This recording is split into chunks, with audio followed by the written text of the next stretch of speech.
ये मेहरान की बेटी जुनाश है जो अपने बाप से भी ज्यादा बेरहम और खतरनाक जादू की मलका है। जुनाश ने झील के बीच में खड़े होकर मेहरान की दूसरी काली किताब को हवा में खोला। किताब के खुलते ही झील के सुरख पानी से ऐसे खौफनाक साए निकलने लगे जो आम साए नहीं थे, बल्कि वो गांव के उन लोगों के रूप ला रहे थे जो बरसों पहले मर चुके थे। गांव वाले अपने मरे हुए प्यारों को अपने सामने देखकर पागल होने लगे और उन साओं के जादू में आकर अरीबा और जैन के खिलाफ खड़े हो गए। एक बुरे देहाती ने जैन की तरफ इशारा करके कहा कि ये लड़का मेहरान का खून है, जब तक ये जिंदा है सितमगर पर अजाब आता रहेगा। पूरा गांव जैन पर हमला करने के लिए आगे बढ़ा, लेकिन अरीबा ने अपनी सुनहरी तलवार फिजा में लहराई और एक जादुई डाल बनकर जैन को इनके गुस्से से बचा लिया। अरीबा ने चलाया कि लोगों अपनी आंखें खोलो, ये मेहरान की बेटी का फरेब है, लेकिन कोई इसकी बात सुनने को तैयार ही नहीं था। इसी लम्हे जुनाश एक चट्टान पर नमूदार हुई और मकराना हंसी हंसते हुए बोली कि अरीबा, तुमने क्या सोचा था कि जैन को बचाकर तुम जीत गई हो? जैन तो सिर्फ एक मोहरा था ताकि मैं मेहरान की असल काली किताब के सफात को जिंदा इंसानों के खून से एक्टिवेट कर सकूं। अरीबा के वालिद ने अरीबा के कान में कहा कि बेटी, इस काली किताब का तोड़ सिर्फ एक ही जगह है।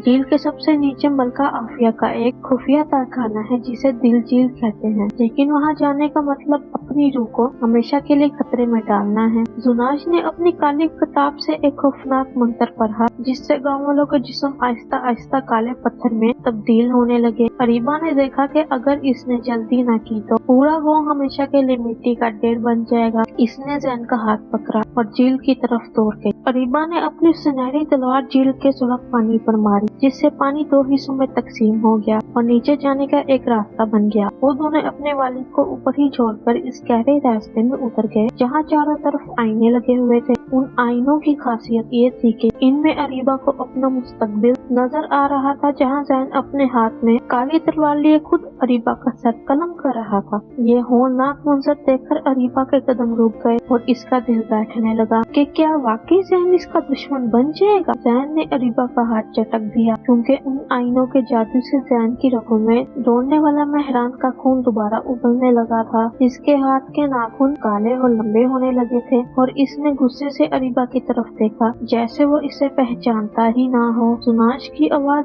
आईनों में गूंजी, अरीबा, तुम सच्ची मोहब्बत का डोंगरा चाहती हो? देखो, तुम्हारा ये दोस्त ही तुम्हारी मौत की वजह बनेगा। अरीबा ने अपने आंसू पोंछे और अपनी सुनहरी तलवार से सामने वाले सबसे बड़े आईने पर वार करके इसे चकनाचूर कर दिया।